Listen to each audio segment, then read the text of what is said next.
হরে কৃষ্ণ, কেমন আছেন সবাই? আশা করি সবাই ভালো আছেন, ভালো থাকুন, সুস্থ থাকুন। আমি আজকে আপনাদের কাছে বলবো পাণ্ডবদের বনবাস পার্ট 95 পাণ্ডবদের তীর্থযাত্রা পার্ট 60 অষ্টবক্র মুনির কথা পার্ট 5। অষ্টবক্র মুনির কথা আমি এখানে বলে স্থগিত দেব। পুরো অষ্টবক্র মুনির সম্বন্ধে কথা বলবো। প্রত্যহ রাত্রি 9টার পরে আমার ভিডিও পেয়ে যাবেন, আমার এই কথাগুলি পেয়ে যাবেন।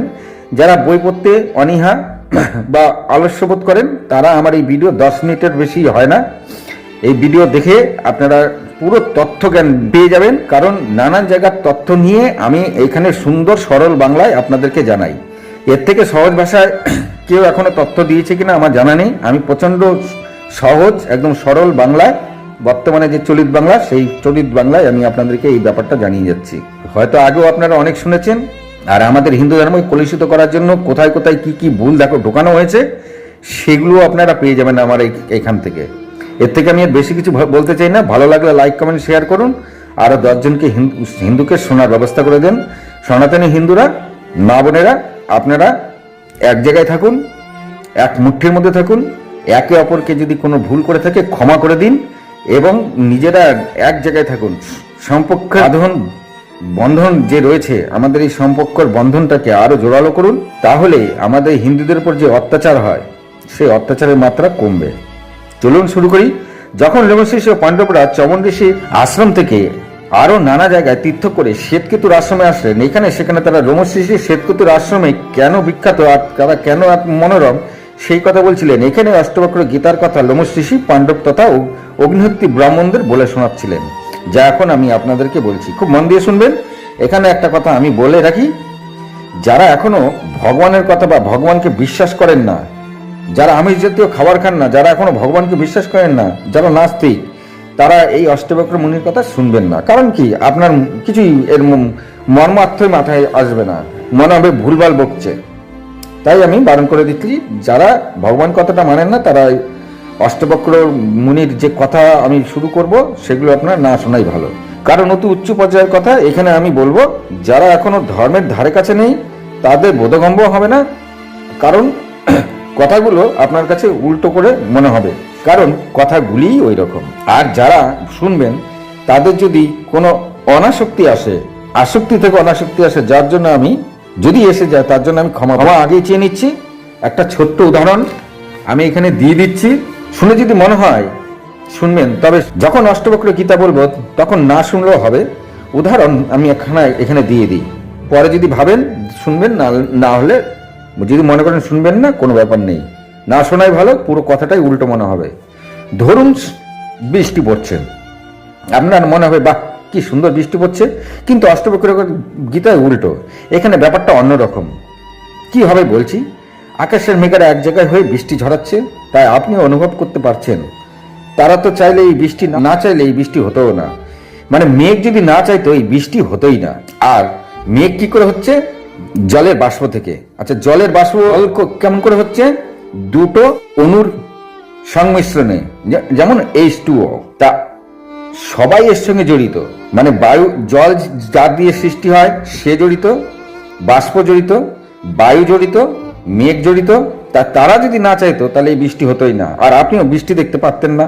অর্থাৎ মেঘের ইচ্ছাতেই আপনি এই বৃষ্টিপাতের আনন্দ নিতে পারছেন। আপনার মনের মধ্যে আনন্দ ওই মেঘেরা দিচ্ছে, মনে হতে পারে যে সেই বাষ্প দিচ্ছে, যে বায়ুর মধ্যে দিয়ে সেই বাষ্প গিয়ে মেঘে সৃষ্টি করেছে সেই বায়ু দিচ্ছে। তো সবাইকেই আপনাকে ধরতে হবে যে সবার জন্যই বৃষ্টিপাত হয়েছে। খালি আপনি বৃষ্টি দেখলেন আর ভাবলেন যা বৃষ্টি হচ্ছে, মানে এক কথায় ছেড়ে দিতে পারবেন না। এটাই হচ্ছে অষ্টবক্র গীতা, পুরো মানে একটা হকচকিয়ে যাওয়ার মতন গীতা, খুবই উচ্চ পর্যায়ের গীতা। তবে অষ্টবক্র গীতাকে সবচেয়ে উচ্চ পর্যায়ে বলা হয়, কিন্তু আমি কখনোই বলবো না যে সবচেয়ে উচ্চ পর্যায়, কারণ সবচেয়ে উচ্চ পর্যায়ে কিছুই হতে পারে না।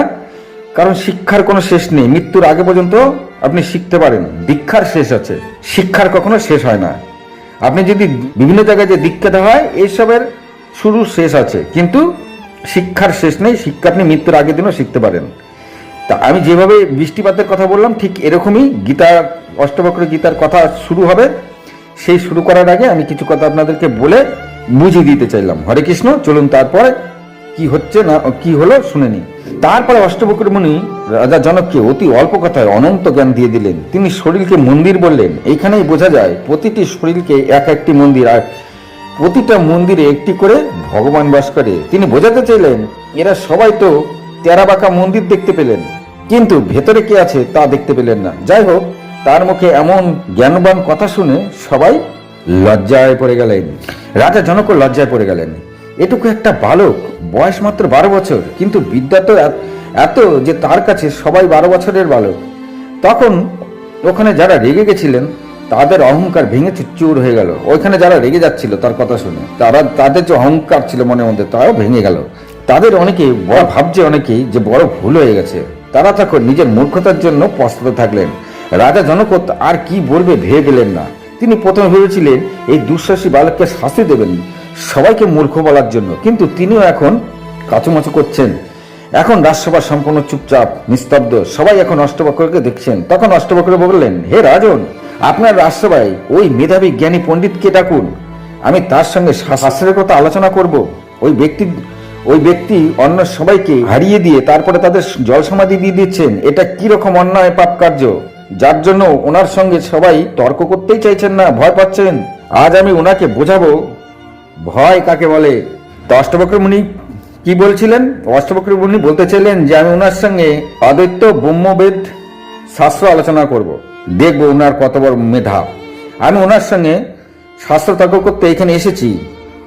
আমি আজ অদ্বৈত ব্রহ্মবাদ শাস্ত্র আলোচনা করব। তখন রাজা জনক তাকে বুঝায় উনি মহাজ্ঞানী, ওনার সঙ্গে তর্ক না যাওয়াই ভালো। জনক বুঝাচ্ছেন উনি তোমারও সমাধি দিয়ে দেবেন।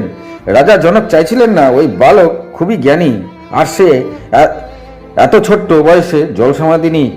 জনক চাইলেন না, তাই রাজা জনক তাকে বোঝানোর চেষ্টা করলেন। তিনি নানাভাবে অষ্টবক্র মুনিকে বোঝাতে থাকলেন যে তার সঙ্গে তর্ক করা ত্যাগ করে দিক, কিন্তু অষ্টবক্র নিজের জায়গায় অটুট থাকে। তারপরে অষ্টবক্র মুনি বললেন কঠোর শব্দে, হে রাজন, যার জন্য আমাকে বারবার আমাকে বালক বলে ছোট করে দেখছেন আমাকে, আমার ইচ্ছা আপনি ওই বন্দিনকে ডাকুন, আর আপনি ভয় পাবেন না। আপনি দেখবেন আপনার সামনে ওই বন্দিনকে কেমন করে আমি পরাস্ত করি।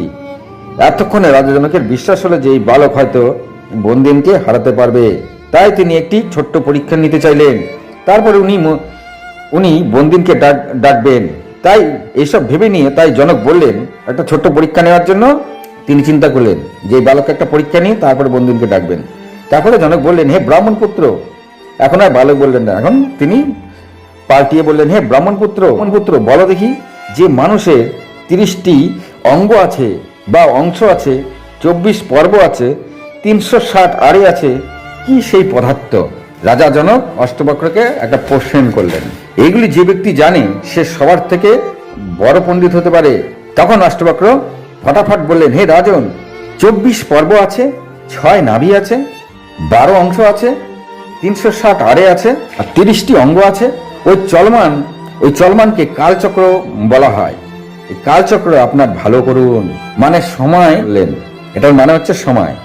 কি এমন, তারপরে রাজা জনক বললেন, কি এমন 2 বস্তু আছে যারা অশ্বিনী কুমারের মতন আর বায়ু পক্ষীর মতো আকাশ থেকে মাটিতে এসে পড়ে? তাদের যে দেবতা, সেই দেবতাদের মধ্যে কে গর্ভধারণ করে আর তারা কি উৎপন্ন করে? তখন অষ্টবক্র ফটাফট জবাব দিলেন, হে রাজন, এমন বস্তুর কথা আপনি বলবেন না, এটা অতি অশুভ। বায়ু যার সারথি, মেঘ যার জন্মদাতা, সেই 2 বস্তু একসাথে মিলে মেঘকেই সৃষ্টি করে, তারপর তারা আবার মেঘ থেকেই জন্ম নেয়। এখানে খুব মন দিয়ে শুনবেন অষ্টবক্র মুনি জবাবটা কি দিলেন। সনাতনী ভাই বোনেরা, কি বল অষ্টবক্র মুনি আর বোঝার চেষ্টা করবেন। যে 2 বস্তু একসাথে মিলে মেঘ তৈরি করছে, তারা আবার 2 বস্তু মেঘ থেকেই জন্ম নিচ্ছে। এখানে ভাঙানো নেই, মানে এই অষ্টবক্র গীতায় ব্যাপারটাকে কিন্তু ভাঙায়নি। এখানে এত সুন্দর একটা জবাব রয়েছে, কিন্তু অষ্টবক্র মুনির কথা এখানে ব্যাপারটা ভাঙানো নেই। যে 2 বস্তু মেঘ সৃষ্টি করেছে, সেই 2 বস্তু মেঘ থেকেই জন্ম নিচ্ছে, আর সেটাই অশুভ। অষ্টবক্র মুনি এটাই বোঝাতে চাইলেন। সনাতনী ভাই বোনেরা, ব্যাপারটা আপনারা বুঝে নিন। আমি যতটুকু বুঝেছি সেটা আমার কাছে থাক, আপনারা এই কথাটার মানে বুঝে নেবেন। আজ এই পর্যন্তই। ভালো থাকুন, সুস্থ থাকুন। ভালো লাগলে লাইক কমেন্ট করুন। নমস্কার।